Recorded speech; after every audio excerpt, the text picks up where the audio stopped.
un ancla inmutable.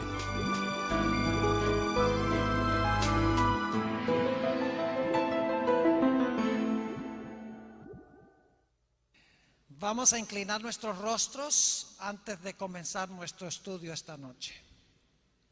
Nuestro Padre, nuestro Dios, te damos gracias por el privilegio de encontrarnos una vez más en este local para estudiar tu palabra, para escuchar tu voz. Te pedimos, Señor, que a través del ministerio de tu Espíritu Santo te acerques a nosotros. Te rogamos especialmente por aquellas personas que están en el valle de la indecisión. Te ruego, Señor, que tu Santo Espíritu les hable de una forma clara y diáfana en esta noche. Te damos gracias por el privilegio de acercarnos a tu trono y gracias por escuchar nuestra oración, pues te lo pedimos en el nombre de Jesús. Amén. La Iglesia Adventista del Séptimo Día tiene un concepto muy particular del juicio. Si ustedes le preguntan a la mayoría de los cristianos en cuanto al juicio, ellos probablemente les van a decir que el juicio se realiza en el momento de la segunda venida de Cristo. Y ciertamente la Biblia indica de que ese es un aspecto del juicio. Pero el concepto bíblico del juicio es mucho más amplio que solamente la segunda venida de Jesús. En efecto, el concepto adventista del juicio enseña que el juicio se compone de tres fases o de tres etapas. Y esas etapas cubren no solamente horas o días o años, sino siglos. Es decir, el juicio se debe entender en tres partes distintivas. Y esta noche yo quiero hablarles del concepto bíblico del juicio. Ahora, debo decirles que el juicio que se menciona en Apocalipsis 14:7, la hora de su juicio ha llegado, es solo una de las tres etapas del juicio. Así que esta noche no nos vamos a atener solamente al juicio o a la etapa que se menciona en Apocalipsis 14:7. Quiero presentarles el concepto global del juicio, como se encuentra expresado en la Sagrada Escritura. Vamos a encontrar en nuestro estudio de esta noche que la razón por la cual Dios desempeña el juicio en tres etapas o en tres fases es porque el gran conflicto entre el bien y el mal y el plan de la salvación tiene un propósito mucho más amplio que el de salvar al ser humano. El mal no existe solamente en este planeta.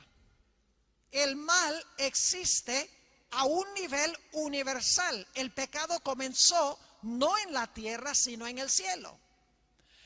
Ahora, quiero comenzar leyendo una serie de versículos bíblicos que indican de que este conflicto que Dios tiene que resolver es un conflicto cósmico, un conflicto universal. No solamente tiene que resolver el problema del pecado en este pequeño planeta.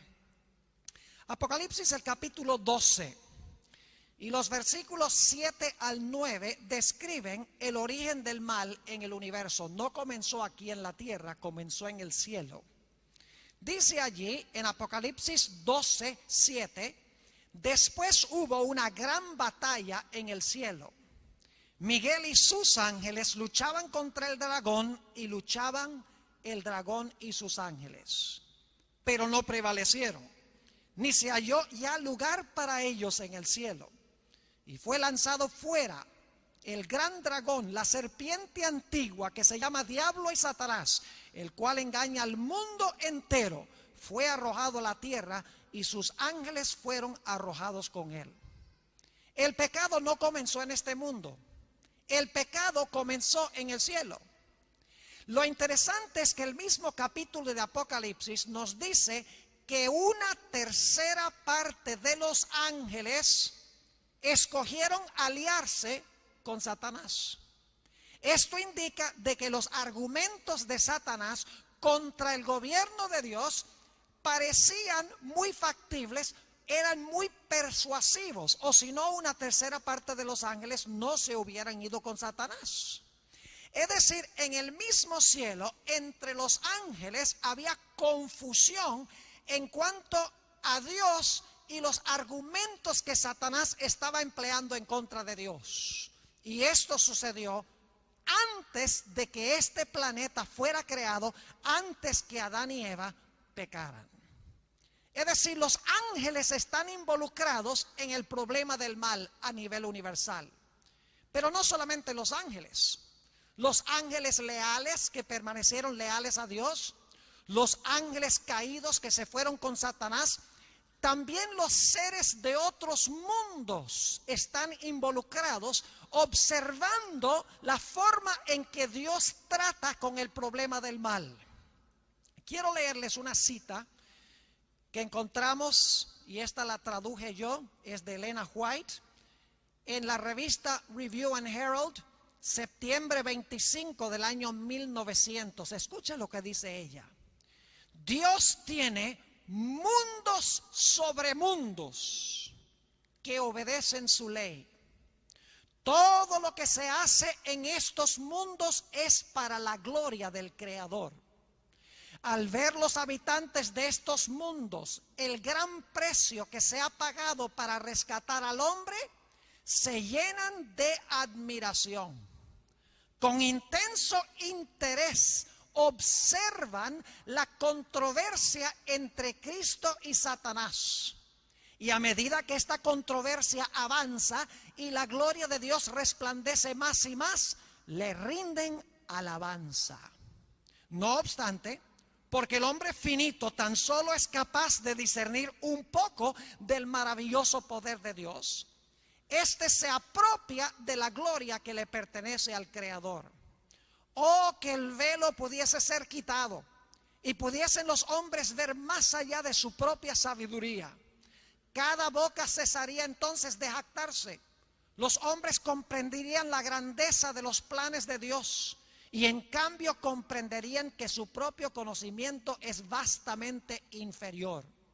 Nunca más pensarían que tienen el derecho de juzgar los planes de Dios o de convocarle ante su tribunal para dictar sentencia sobre sus acciones. Mundos sobre mundos en el universo que nunca pecaron y están observando la forma en que Dios resuelve el problema del mal. Los ángeles celestiales observando cómo Dios resuelve el problema del mal. Los ángeles caídos y Satanás observando la forma en que Dios resuelve este problema. Y los seres humanos también observando la forma en que se resuelve el problema del mal. Y vamos a ver en esta noche que la razón por la cual Dios hace el juicio en tres partes es para convencer a cada uno de los grupos que están involucrados en esta controversia de que Él es amoroso, misericordioso y justo. Vayan conmigo a 1 de Corintios, el capítulo 4 y el versículo 9. Un versículo muy interesante, me gusta la forma como está traducido aquí en la versión del 60.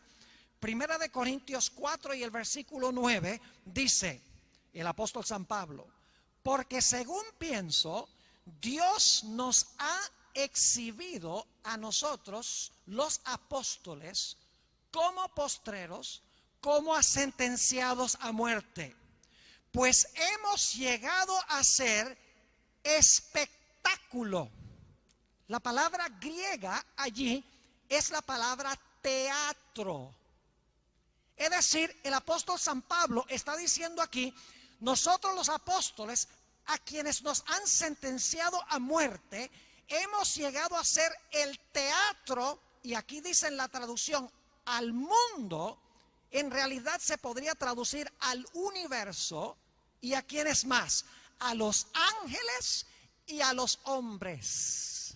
Tres grupos: el universo, los ángeles y los hombres. Y dice el apóstol San Pablo que ellos habían llegado a ser espectáculo o teatro a todos estos tres grupos. ¿Sabían ustedes que Dios tiene que reconciliar consigo no solamente la tierra, sino también el cielo?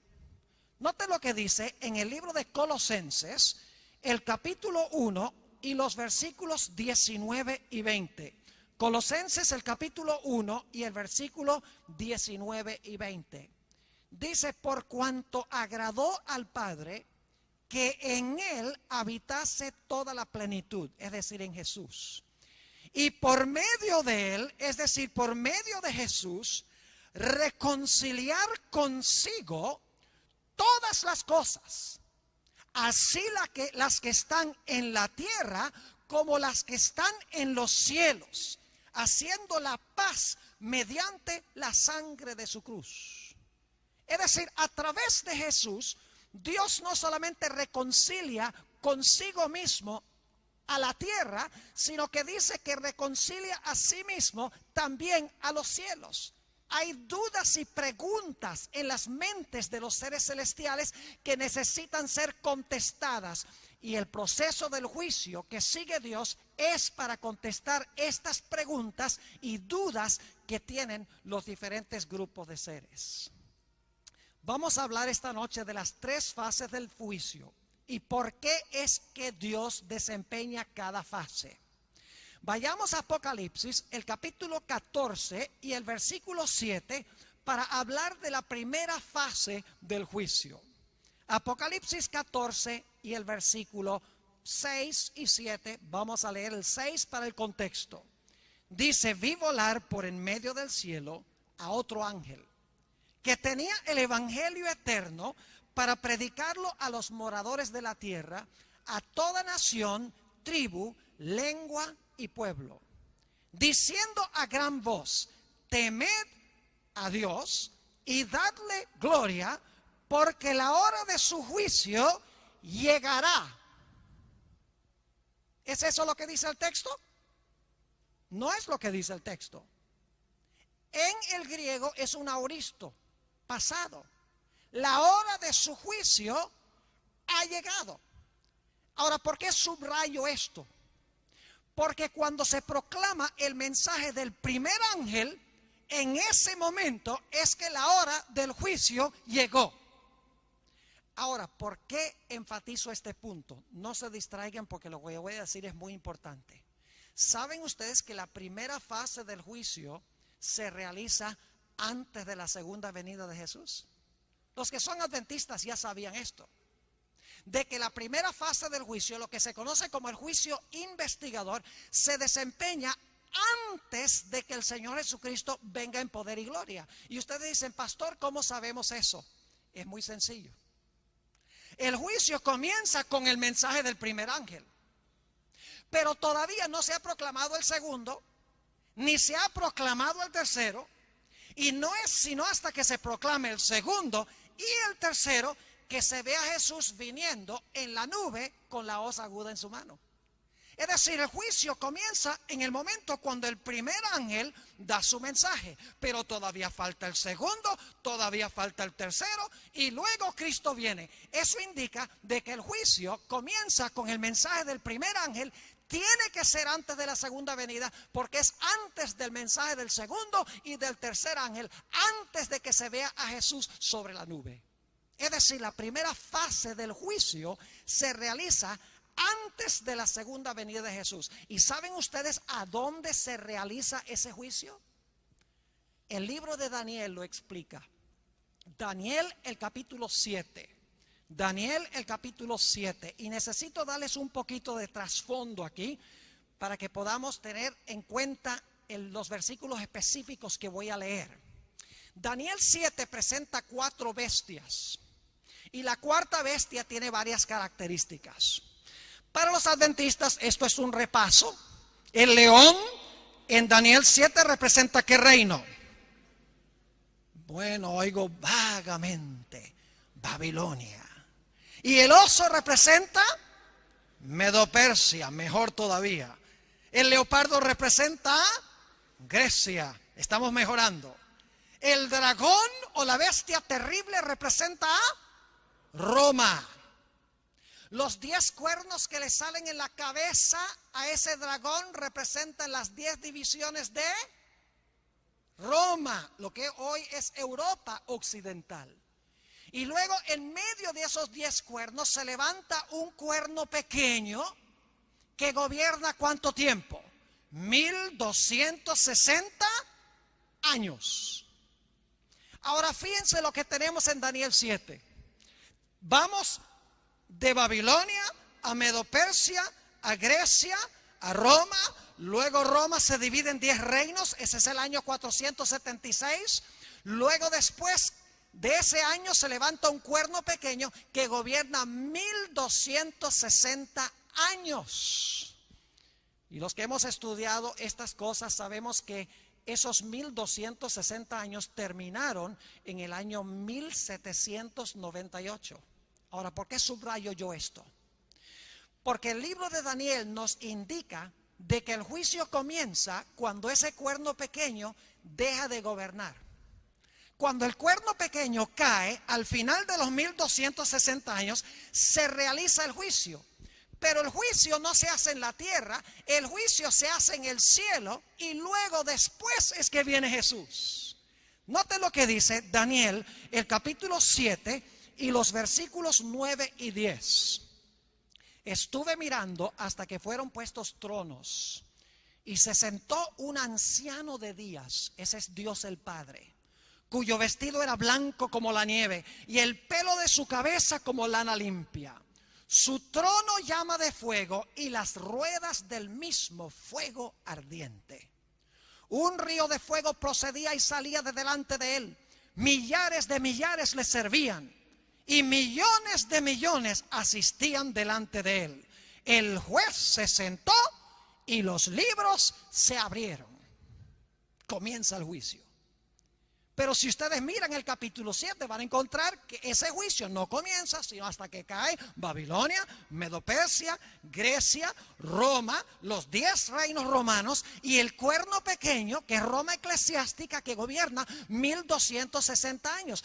Cuando el cuerno pequeño cae, se describe esta escena del juicio. Eso indica de que el juicio comienza en algún momento después del año 1798. Pero no se realiza en la tierra, sino en el cielo. Note lo que dice el versículo 13 y 14 de Daniel 7. Dice, miraba yo en la visión de la noche, y he aquí con las nubes del cielo, venía uno como un hijo de hombre, que es Jesús, que vino hasta ¿dónde? Hasta el anciano de días, y le hicieron acercarse delante de él. Yo pregunto, ¿a dónde está el anciano de días? ¿A dónde vive Dios el Padre? En el cielo. ¿A dónde va el Hijo del Hombre según Daniel 7:13? Va al anciano de días. Y va para desempeñar una obra de juicio. Porque noten lo que dice el versículo 14. Y le fue dado dominio, gloria y reino, para que todos los pueblos, naciones y lenguas le sirvieran. Su dominio es dominio eterno que nunca pasará y su reino uno que no será destruido. Es decir, en el juicio celestial, después de 1798, antes de la segunda venida de Jesús, se desempeña esta actividad del juicio y el Señor Jesucristo recibe allá el reino. Aún antes de venir a tomar el reino aquí en el planeta Tierra, en el momento de su segunda venida. El primer ángel nos dice que la hora del juicio de Dios comienza antes de la segunda venida. Daniel 7 también nos indica de que el juicio comienza antes de la segunda venida y el juicio se hace en el cielo en esta etapa antes de la segunda venida. Vayan conmigo a 2 de Corintios, el capítulo 5 y el versículo 10, para que veamos qué es lo que se hace durante este juicio. 2 de Corintios, el capítulo 5 y el versículo 10. Muy importante este texto porque algunos dicen que los cristianos no van a ser juzgados. Pero fíjense lo que dice la Biblia. Porque es necesario que todos nosotros comparezcamos ante el tribunal de Cristo, para que cada uno reciba según lo que haya hecho mientras estaba en el cuerpo, sea bueno o sea malo. Ahora tenemos un problema, y es este. Si el juicio se realiza antes de que Cristo venga, y el juicio se realiza en el cielo, ¿cómo es que nosotros podemos comparecer ante el gran tribunal de Cristo? ¿Acaso vamos a tomar un cohete y nos vamos a ir al cielo cuando llegue nuestro nombre a presentarse en el juicio? ¿O será que hay otra explicación? ¿Saben ustedes que la Biblia dice que Dios guarda un registro de nuestra vida en los libros celestiales? Y en el juicio, nosotros no comparecemos personalmente en el juicio, porque es antes de que Cristo venga, todavía estamos en la tierra, y no se realiza en la tierra, sino en el cielo. Es decir, nosotros comparecemos ante el tribunal de Cristo a través de nuestros registros. Y mañana en la mañana voy a ampliar un poquito más esto, porque Dios tiene una copia exacta en el cielo de cada una de nosotros.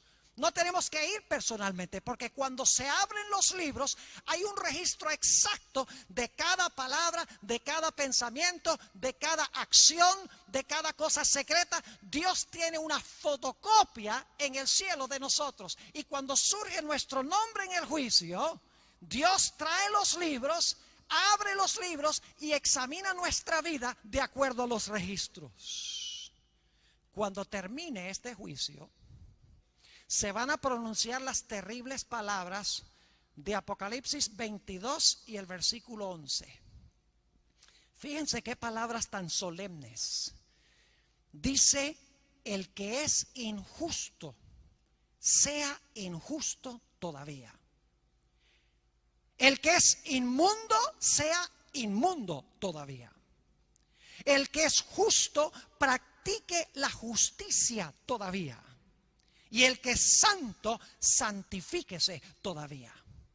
Es decir, que cuando termine este juicio celestial, que comenzó antes de la venida de Cristo y que comenzó en el cielo, mientras todas las personas estaban en la tierra, cuando concluya ese juicio investigador, se van a haber definido todos los casos para vida o para muerte, de acuerdo a lo que se encontraba escrito en los libros. Y luego noten Apocalipsis 22, 12. Dice en Apocalipsis 22 y el versículo 12, hablando Jesús: he aquí yo vengo pronto, y mi galardón conmigo, para recompensar a cada uno según su ¿qué? A cada uno según su obra. Ahora quiero subrayar dos cosas en cuanto a este versículo 12. En primer lugar, cuando Cristo regresa, ¿qué trae? ¿Qué trae? El galardón. ¿Qué es un galardón? Es la recompensa. Jesús, cuando venga, trae la recompensa. Y trae la recompensa de acuerdo a nuestras ¿qué? De acuerdo a nuestras obras, dice aquí. Así que cuando Jesús venga por segunda vez, viene a recompensarnos según nuestras obras. ¿Se examinaron las obras en el juicio de antemano? Tiene que ser, porque cuando venga trae su recompensa, y para traer la recompensa tiene que haber hecho un juicio para determinar si esa era la recompensa que nosotros merecemos. Es decir, si Jesús trae el galardón, de antemano tiene que haber determinado cuál iba a ser el galardón, quién iba a recibir el galardón para vida y quién no iba a recibir el galardón para vida. Y como dice la última parte de este texto, dice que nos va a recompensar de acuerdo a nuestras obras. Esto indica de que Dios examinó nuestras obras antes de que viniera a traernos el galardón. Quiero leer 2 o 3 textos más que aclaran aún más este punto. Noten lo que dice en Mateo el capítulo 16 y el versículo 27. Mateo el capítulo 16 y el versículo 27. Aquí está hablando Jesús. Y fíjense qué interesante lo que dice el Divino Maestro. Mateo el capítulo 16 y el versículo 27. Dice: porque el Hijo del Hombre vendrá en la gloria de su Padre con sus ángeles, y entonces pagará a cada uno conforme a sus obras. ¿Cuándo es que Cristo va a pagar a cada uno conforme a sus obras? Cuando Él venga. Tiene que haber determinado de antemano cuál iba a ser el pago, si trae la recompensa para cada uno según sus obras. Claro que sí. Ahora vamos a Primera de Tesalonicenses, el capítulo 4. Aquí les va a quedar absolutamente claro este punto. Primera de Tesalonicenses, el capítulo 4, y quiero leer los versículos 15 al 17. Versículos muy bien conocidos, casi siempre se leen en los funerales, en los entierros. Dice en el versículo 15 de Primera de Tesalonicenses 4: por lo cual os decimos esto en palabra del Señor, que nosotros que vivimos, que habremos quedado hasta la venida del Señor, no precederemos a los que durmieron. ¿Quiénes son los que durmieron? Los que murieron, ¿verdad? Hay dos grupos: los vivos y los que murieron en Cristo. Versículo 16: porque el Señor mismo, con voz de mando, con voz de arcángel y con trompeta de Dios, descenderá del cielo, y los muertos en Cristo resucitarán primero. Luego nosotros, los que vivimos, los que hayamos quedado, seremos arrebatados juntamente con ellos en las nubes para recibir al Señor en el aire, y así estaremos siempre con el Señor. Ahora voy a hacer la pregunta: ¿cuándo es que los vivos van a ir a estar con Jesús? ¿Cuándo Jesús qué? Venga. ¿Cuándo van a ir a estar con Jesús los que murieron en Cristo? Cuando Cristo venga. ¿Van a ir los muertos primero y después los vivos? No, el pasaje dice que los muertos en Cristo van a resucitar, luego junto con los vivos, simultáneamente van a ser arrebatados en las nubes a recibir al Señor en el aire. Ahora, ¿por qué es importante esto? Porque la mayoría de los cristianos enseñan que si una persona cuando se murió fue mala, se fue para el infierno en el momento de la muerte. O enseñan que si la persona fue buena, se fueron al cielo en el momento de la muerte. Si ese es el caso, entonces la pregunta es esta: si la gente en realidad fue recompensada con el infierno o con el cielo en el momento de la muerte, ¿para qué va a convocar Dios un juicio para examinar las obras y para determinar la recompensa y para traer el galardón cuando venga, si ya les dio el galardón cuando se murieron? ¿Me están entendiendo lo que estoy diciendo? La Biblia, en otras palabras, nos indica claramente que la recompensa no se recibe en el momento de la muerte, sino cuando Cristo venga. Y esa recompensa se determina antes, en la hora del juicio, antes del mensaje del segundo ángel, antes del mensaje del tercer ángel, antes de que se vea a Jesús venir en la nube, porque el juicio comienza con el mensaje del primer ángel. Daniel 7 dice que el juicio se realiza en el cielo. Esto sencillamente significa que Dios va a examinar los casos de todas las personas que profesaron el nombre de Jesús antes de la segunda venida, para determinar la recompensa que cada uno va a recibir.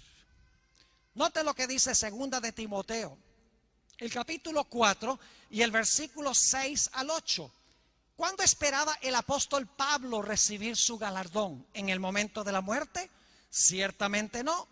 Dice el apóstol Pablo en segunda de Timoteo 4 y el versículo 6: porque yo ya estoy para ser sacrificado, y el tiempo de mi partida está cercano.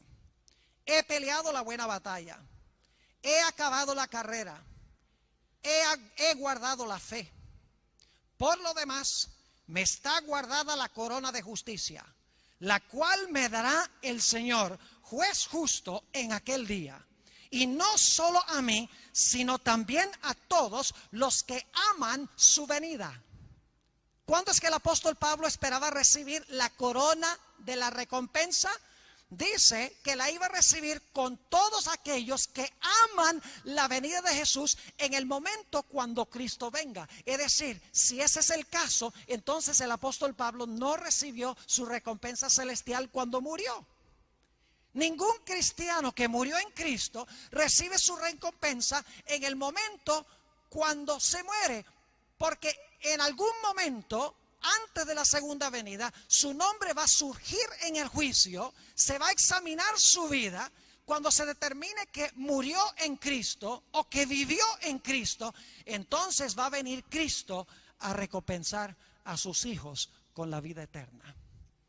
Ahora inmediatamente nos preguntamos, ¿por qué razón es que Cristo desempeña este juicio antes de su segunda venida solamente con los que murieron en Cristo y con los que están vivos en Cristo?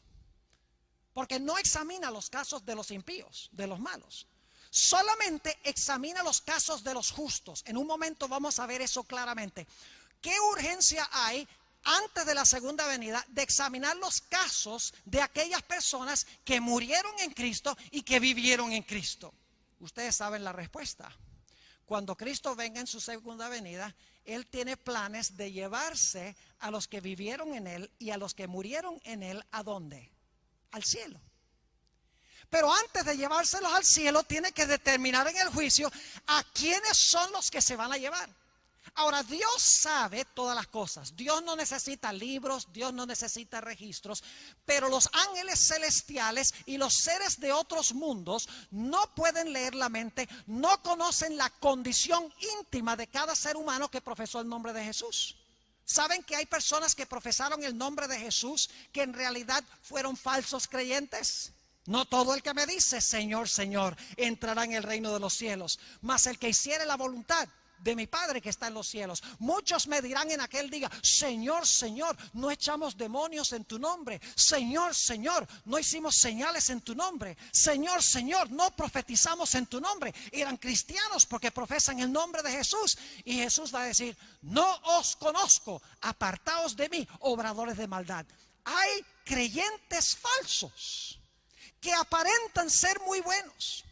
Los seres celestiales necesitan que Dios les abra los libros para revelarles no solamente las obras de afuera, sino la vida íntima, los pensamientos, las emociones y los sentimientos, para que vean que Dios es justo, correcto en su decisión de llevarse a este grupo de personas al cielo. Y como en la segunda venida se los va a llevar, es necesario determinar de antemano a quiénes es que va a llevar. Es decir, el propósito de esta fase del juicio es convencer a los habitantes de otros mundos y convencer a los ángeles leales en el cielo de que Dios, cada persona que se lleva al cielo, esa persona se la está llevando justamente porque en realidad entregó su vida con plenitud a Jesús. Y la Biblia nos dice que cuando Cristo venga, vamos a ser arrebatados en las nubes y vamos a ir ¿a dónde? Vamos a ir al cielo. Ustedes conocen ese pasaje. No se turbe vuestro corazón. Juan 14, 1 al 3. No se turbe vuestro corazón. ¿Creéis en Dios? Creed también en mí. En la casa de mi Padre muchas moradas hay. ¿Dónde queda la casa del Padre? Jesús enseñó que debemos orar, Padre nuestro que estás en el cielo. En la casa de mi Padre muchas moradas hay. Si no fuere así, os lo hubiera dicho. Voy pues a preparar lugar para vosotros, y si me fuere y os aparejare lugar, vendré otra vez y os tomaré a mí mismo, para que donde yo estoy, vosotros también estéis. Jesús prometió llevar a su pueblo al cielo. Pero saben ustedes que nuestra permanencia en el cielo va a ser solamente provisional. Porque mi Biblia me dice, y yo sé que la de ustedes también, dice, los santos tomarán la tierra por heredad. No vamos a habitar para siempre en el cielo.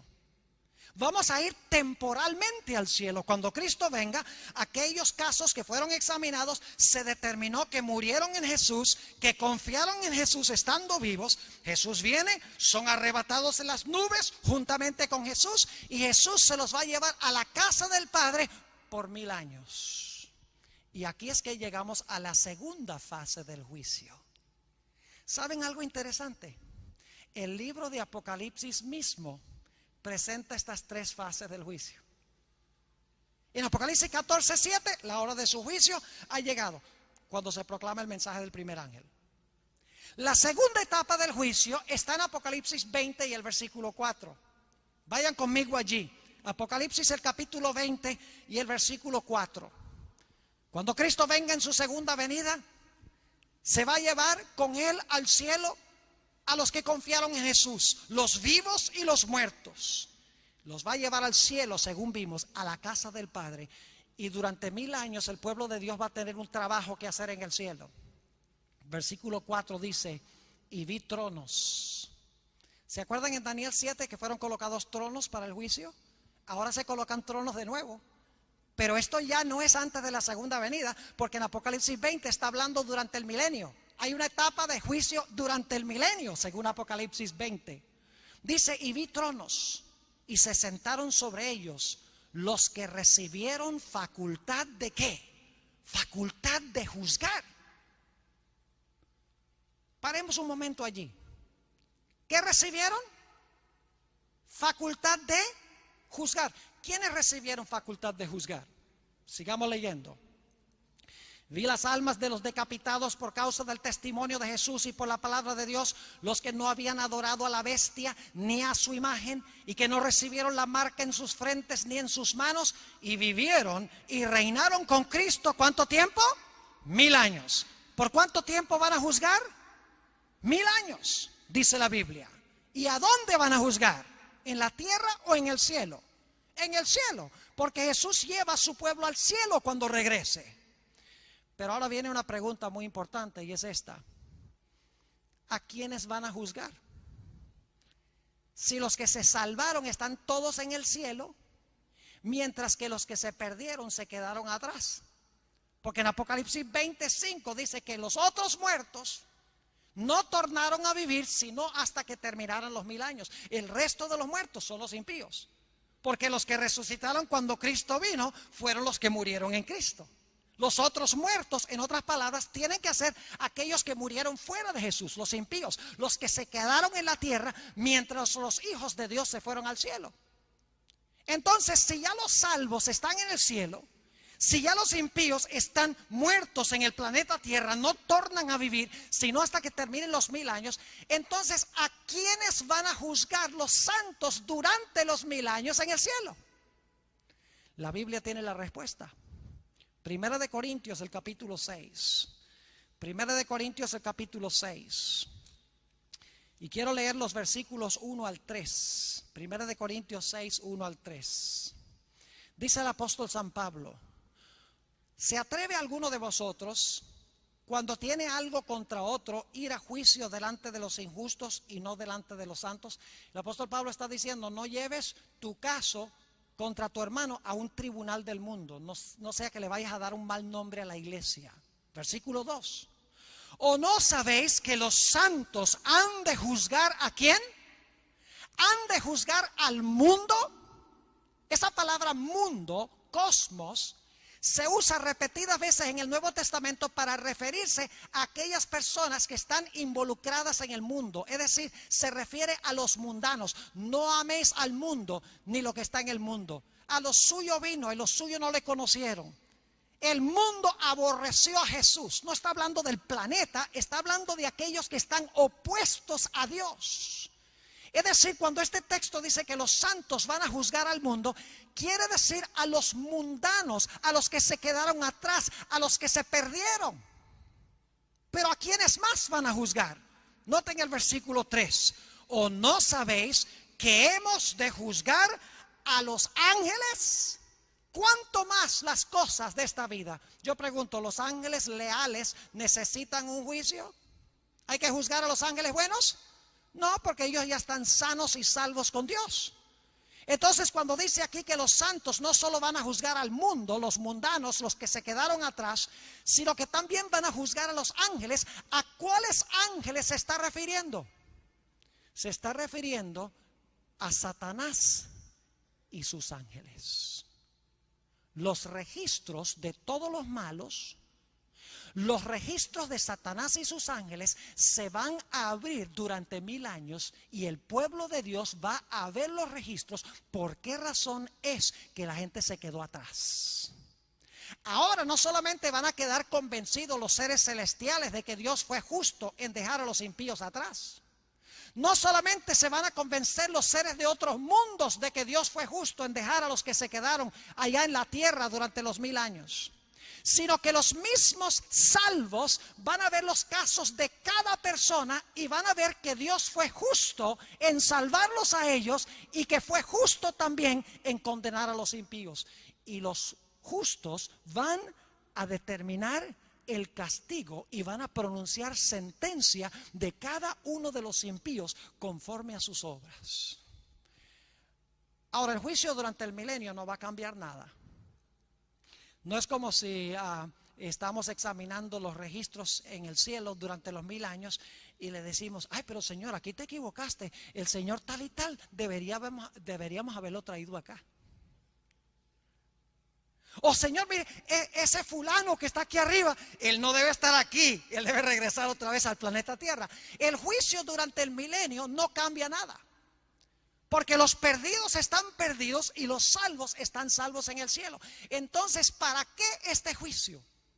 Es muy sencillo. A Dios le interesa lo que nosotros pensamos de Él. Va a haber personas que nosotros estábamos seguros iban a estar en el cielo y no están. Y va a haber personas que están allí que no podemos entender cómo están. Por ejemplo, uno de los encuentros que yo quiero ver con mis propios ojos es el encuentro de Saulo de Tarso con Esteban. Óigame, eso va a ser espectacular. No me lo pierdo por nada. Porque lo último que vio a Esteban cuando le estaban apedreando era Saulo de Tarso, quien más adelante llegó a ser el apóstol Pablo, animando a la muchedumbre de que le tirara piedras a Esteban. Lo último que vio Esteban fue eso. Y ahora imagínense ustedes en el cielo, durante los 1000 años, Saulo de Tarso se va a salvar. Leímos los versículos donde dice, he peleado la buena batalla, he guardado la fe, yo sé que Dios me tiene la corona. Esteban también se va a salvar porque vio los cielos abiertos, estuvo dispuesto de morir por Jesús. Y ahora llega el momento en el cielo cuando está caminando Saulo de Tarso en una dirección y está caminando Esteban en la otra dirección. Y de repente se para Esteban y mira, ¿cómo? ¿Saulo? No puede. ¿Saulo de Tarso? No puede ser Saulo de Tarso. Sí, dice Saulo de Tarso. Dice el apóstol Pablo, Cristo también me redimió a mí. Qué glorioso encuentro. Va a haber mucha gente en el cielo que tuvo obras malísimas y vamos a decir, ¿por qué razón están estas personas aquí?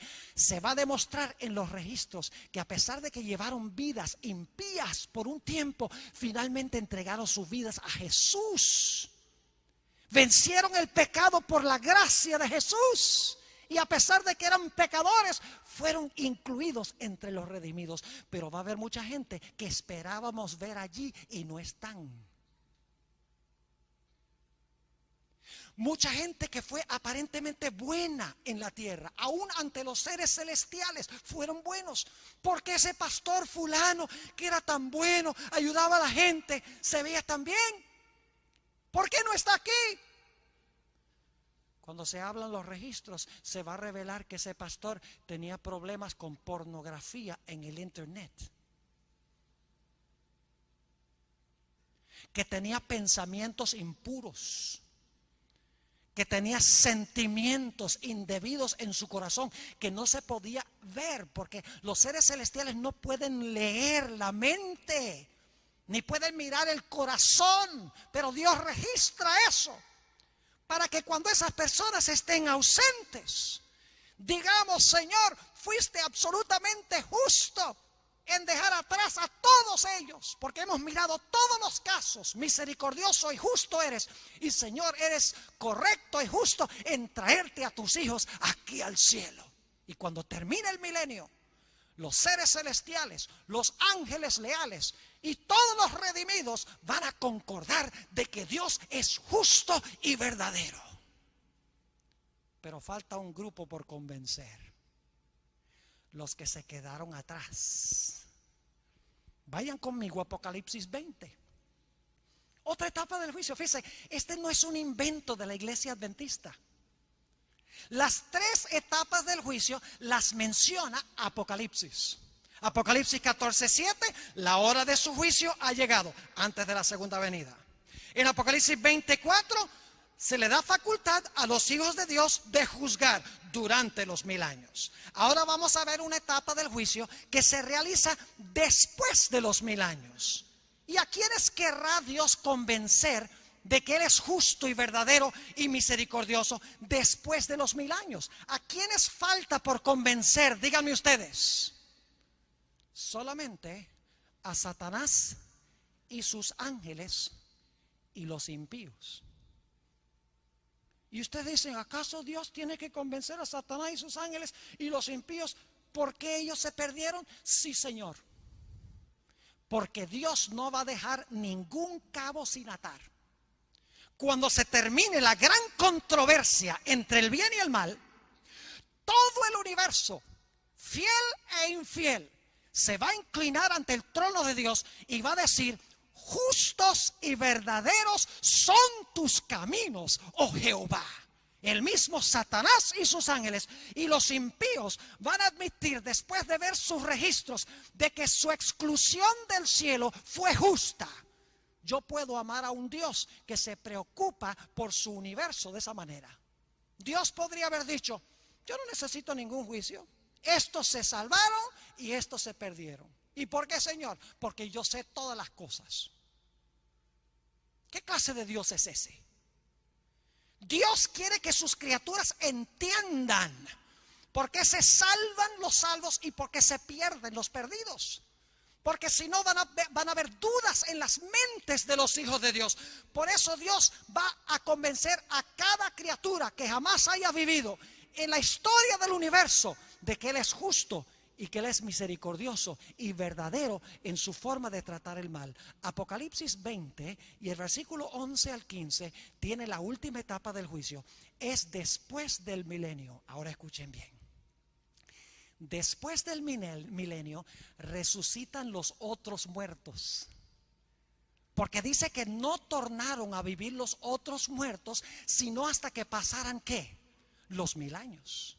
Los otros muertos tienen que ser los impíos, porque los muertos en Cristo resucitaron a la segunda venida y se fueron al cielo durante 1000 años. Es decir, los otros muertos son los impíos. Y no solamente tenemos Apocalipsis 25 que dice eso, sino que podemos claramente discernirlo por la siguiente manera. Los impíos, según Apocalipsis 20 y 21, van a sufrir la muerte segunda. La muerte segunda. Pregunta: si van a sufrir la muerte segunda, ¿tiene que haber una muerte primera? ¿Qué les parece? ¿Puede haber una muerte segunda sin una muerte primera? Claro que no. ¿Puede usted decir: mire, este es mi segundo hijo, sin haber tenido uno? Claro que no. Segunda muerte significa que tiene que haber muerto una vez. Ahora escuchen, ¿cuándo fue que murieron? Vamos a mirar esto. Hablemos en primer lugar de los hijos de Dios. Los hijos de Dios todos nacieron de su madre, nacieron a su primera vida. Vivieron su vida, recibieron a Jesús. Por el poder de Dios vencieron el pecado en su vida. Cuando murieron, murieron en Cristo. Murieron por primera vez. Cuando Cristo venga, van a ser resucitados y van a vivir con Jesús para siempre. Pero con los impíos es diferente. Porque los impíos también nacieron de su madre. También ellos vivieron su primera vida. Y cuando Cristo venga por segunda vez, según Apocalipsis 19, 21, ellos van a ser destruidos. Es decir, todos los impíos van a morir. Pero ese no es su castigo final, porque no han sido juzgados todavía. Son juzgados durante los 1000 años, como ya vimos. Y Dios no los va a castigar sin antes juzgarlos. El castigo de los impíos por sus pecados no es la muerte que sufren cuando Cristo venga. No es la primera muerte.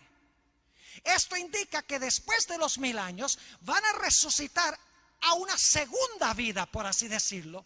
Y solo resucitando después del milenio a una segunda vida pueden sufrir, ¿qué cosa? Pueden sufrir muerte segunda. Es decir, el castigo por sus pecados es muerte segunda. Su primera muerte cuando Cristo venga no es el castigo por sus pecados. Mueren a la segunda venida. Durante los 1000 años sus casos son examinados. Después del milenio resucitan, y ahora vamos a ver que Dios les va a abrir los libros a ellos para mostrarles sus vidas. Después que confiesen que Dios es justo, entonces se va a ejecutar la sentencia en contra de ellos. Dicho sea de paso, el juicio durante el milenio es como un trabajo de auditoría. ¿Qué hace un auditor? El propósito de un auditor es cambiar los libros, ¿verdad? Hacer trampa en los libros. Claro que no. El propósito del auditor es ver si se llevó bien la contabilidad. El juicio durante los 1000 años va a ser la gran auditoría de Dios. Dios va a decirle a sus hijos: ahora abran los libros y vean a ver si yo llevé bien la contabilidad o no. Y se va a comprobar que en cada caso Dios llevó bien la contabilidad. Es como un replay de una jugada en un partido de fútbol. Cuando un árbitro canta un penalti y se repite la jugada. Yo pregunto, ¿la repetición cambia la jugada? Cuando se repite la jugada cambia. No, el propósito es repetir la jugada para ver si el árbitro tuvo razón en cantar penalti. El juicio durante los 1000 años va a ser la repetición de la jugada de cada vida de cada persona. Dios va a demostrar que fue justo y verdadero, por así decirlo, en cantarle penalti a los impíos. Va a demostrar que lo que él hizo fue justo y verdadero. Ahora, noten Apocalipsis 20:11. Esto es después del milenio. Todos los impíos han resucitado. Y dice en el versículo 11: vi un gran trono blanco y el que estaba sentado sobre él, de delante del cual huyeron la tierra y el cielo, y ningún lugar se encontró para ellos. Y vi a los muertos, estos son los otros muertos, los que resucitan después del milenio. Vi a los muertos grandes y pequeños de pie ante Dios. Y los libros fueron ¿qué? Abiertos. Y otro libro fue abierto, el cual es el libro de la vida. Y fueron juzgados los muertos por las cosas que estaban escritas en los libros según sus obras.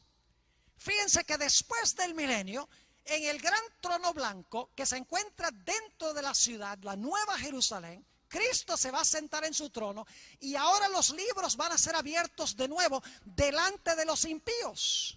Y van a ser juzgados según sus obras, van a ver el registro de sus vidas. Versículo 13, y el mar entregó los muertos que había en él. Y la muerte y el Hades entregaron los muertos que había en ellos. Y fueron juzgados cada uno según sus obras. Versículo 14, y la muerte y el Hades fueron lanzados en el lago de fuego. Esta es la muerte segunda.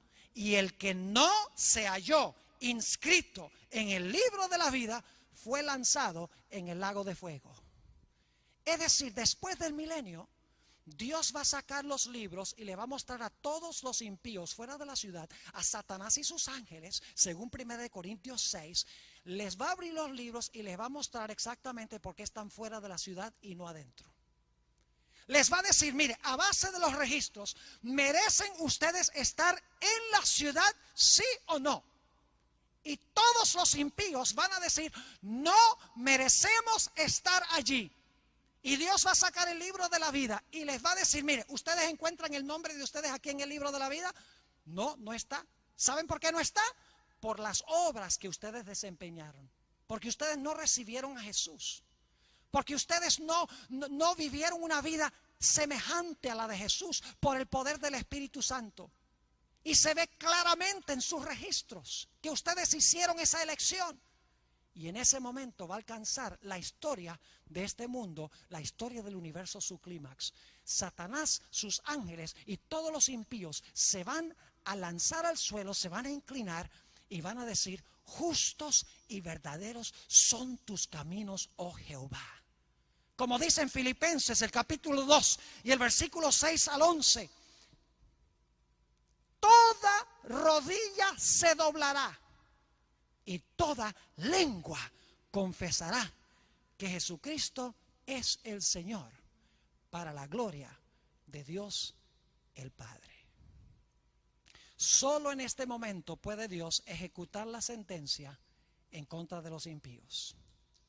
Porque por primera vez en la historia del universo, todo el universo está en armonía. Los ángeles están de acuerdo de que Dios ha actuado bien. Los seres de otros mundos están de acuerdo de que Dios ha escogido bien. Los salvos van a estar de acuerdo de que Dios en cada caso obró debidamente. Aún Satanás, sus ángeles y los impíos van a confesar que su exclusión de la ciudad y de la vida eterna ha sido justa. Todo el universo está en este momento en armonía con Dios. Y solo en ese momento puede Dios destruir el pecado y los pecadores. Es decir, el concepto del juicio que tiene el libro de Apocalipsis es tripartito: investigación, sentencia. Durante el milenio, investigación, los hijos de Dios van a dictar sentencia. Después del milenio, investigación, y se va a ejecutar la sentencia. Y Dios lo hace de esta manera porque Él no quiere dejar ni un solo cabo sin atar. Él quiere que todo el universo esté de acuerdo de que Él obró correctamente en el gran conflicto entre el bien y el mal. Qué gran Dios tenemos, ¿verdad? Que se preocupa por lo que nosotros pensamos. Cuando yo me pongo a pensar que Dios permitió, por ejemplo, que Jonás discutiera con Él y hasta lo regañara. Cuando permitió que Job, durante 37 capítulos de su libro, se quejara de Dios y pidiera explicaciones a Dios. Cuando veo que en la Biblia Dios permitió que los pecadores le hablaran a Él y le expresaran sus preocupaciones, como Abraham cuando dijo: Señor, si hay 50 justos en Sodoma, ¿los vas a destruir junto con todos los demás? Qué lindo que Dios se preocupa por lo que nosotros pensamos. Y en materia de resolver el problema del mal, Dios se preocupa por lo que nosotros pensamos. Ahora, mis hermanos y hermanas, apreciados estudiantes, el Señor Jesucristo en este mismo momento está examinando los casos con los seres celestiales de cada persona que ha vivido en el planeta Tierra. La Biblia enseña que el juicio comenzó con los que han muerto en Cristo. Mañana vamos a ver que eso sucedió en 1844, comenzó ese juicio. Y ha continuado durante todos estos años con los muertos. Y muy pronto, no sabemos cuán pronto, el juicio pasará a aquellos que estamos vivos. Por eso el primer ángel dice: teme a Dios, dale gloria, la hora de su juicio ha llegado. Adorad a aquel que hizo el cielo, la tierra, el mar y las fuentes de las aguas. Dios está diciendo: yo quiero que tú recibas el mensaje del primer ángel, para que cuando venga tu nombre ante el juicio, el evangelio te salve. Cuando se examinen tus obras, se determine que tú has temido a Dios, que tú has glorificado a Dios y que tú has adorado a Dios y le has obedecido con todo tu corazón. El mensaje del primer ángel tiene el propósito de prepararnos para el juicio. Yo quiero preguntar en esta noche: ¿cuántos de los presentes quieren decirle al Señor Jesús: yo deseo, Señor Jesús, que tú empieces tu obra con mi carácter? Señor, perdóname mis pecados. Pero más que esto, Señor, limpia mi vida de todo mal. Siembra en mi corazón el temor de Dios. Ayúdame a glorificar tu nombre. Señor, dame poder para adorarte y obedecerte como mi creador. Hay alguien en esta noche que quiere decirle a Jesús: yo quiero que tú hagas esa obra en mi vida. Porque cuando mi nombre surja en el juicio, yo quiero que el Señor Jesucristo me halle en Él sin mancha, ni arruga, ni cosa semejante. ¿Deseas levantar la mano si ese es el deseo de tu corazón en esta noche? Este es un momento solemne. Dejen la mano arriba. Es un momento solemne. Estamos viviendo en los últimos momentos de la historia de este planeta. El juicio ya ha avanzado mucho. Los eventos indican de que pronto van a estallar eventos proféticos como nunca hemos visto en la historia del mundo. Ahora es el tiempo de arreglar nuestra relación con Dios.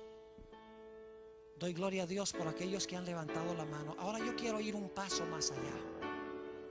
Aquí hay personas que hasta el momento no han tomado el paso ni siquiera de entregar su vida a Jesús a través del bautismo. ¿Saben que en el bautismo es el momento cuando iniciamos nuestra vida cristiana? Es el momento cuando nacemos en el reino de Jesús. El bautismo por inmersión. Nacemos, por así decirlo, del vientre y ahora empezamos a crecer en Jesús. Es decir, el bautismo es imprescindible para comenzar nuestra relación con Jesús, nuestra vida cristiana. Yo quiero preguntar, ¿hay alguien aquí en esta noche que no haya sido bautizado o bautizada, que quiera decirle al Señor Jesús: Señor Jesús, yo quiero prepararme para en un futuro enterrar mi vida con Jesús en las aguas del bautismo?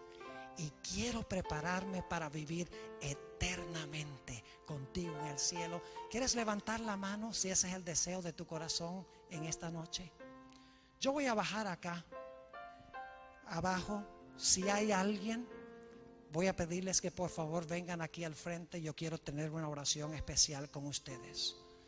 No es fácil pararse en medio de una congregación de este tamaño. No hagan caso a lo que dicen los amigos, ni las amigas, ni lo que podrán decir los padres. Eso no interesa, porque está en juego la salvación. No puedes perder la salvación.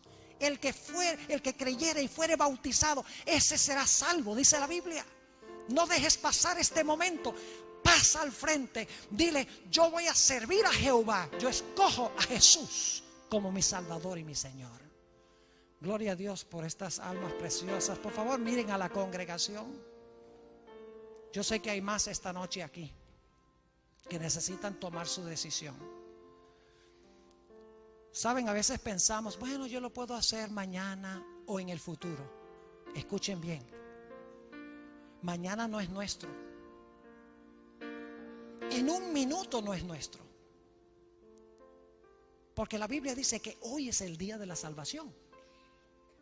Yo puedo no estar vivo en un minuto. Les podría relatar historias, casos. Por eso es vital que esta noche, si el Espíritu Santo está llamándote, que tú vengas al frente aquí y tomes tu posición parado delante de esta congregación, parada delante de esta congregación, diciendo: yo escojo como mi Salvador a Jesús. Quiero nacer y quiero crecer en su reino. Gloria a Dios, gloria al Señor. ¿Alguien más en esta noche?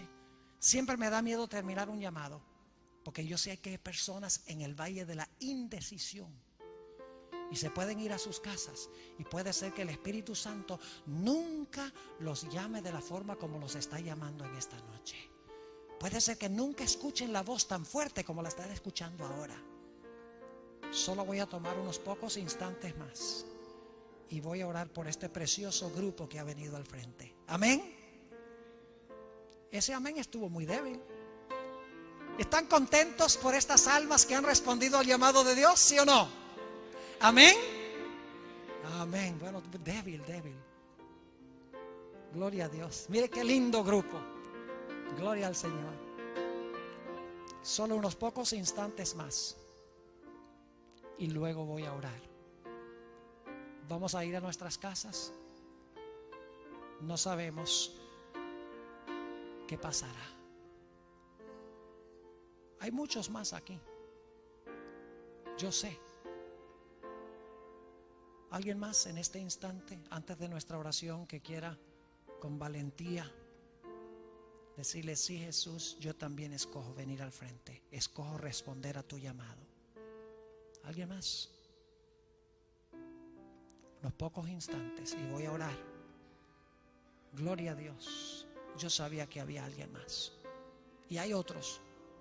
Hay otros. Por favor, vengan. Niños también. Mire qué lindo los niños. Ellos no se ponen a pensar, bueno, ¿qué van a pensar los compañeros? ¿Qué van a pensar los padres? Por eso Jesús dice que debemos ser como niños. Escuchar la voz de Dios y venir al frente sin pensarlo dos veces. ¿Qué hay de más importante que amistarnos con Jesús? Gloria a Dios, qué lindo grupo. Voy a tener ahora una palabra de oración. Si hay alguien más aquí en esta noche que Dios te está hablando, el Espíritu Santo te está hablando al corazón, yo sé que hay. Yo sé que algunos tienen una lucha intensa en su alma en este momento. Si durante la oración tú quieres decirle sí a Jesús, colócate de pie a donde estés y ven al frente. Te ruego que lo hagas. Oremos. Padre Celestial, te damos gracias porque tú nos has dado la esperanza de la vida eterna siendo pecadores. Señor, no podemos entender la maravilla de tu amor, pero podemos aceptarlo. Te honro y te glorifico, Señor, en esta noche por estas personas que han venido al frente. No es fácil pararse delante de un grupo como este, pero tu Espíritu Santo las has traído aquí al frente.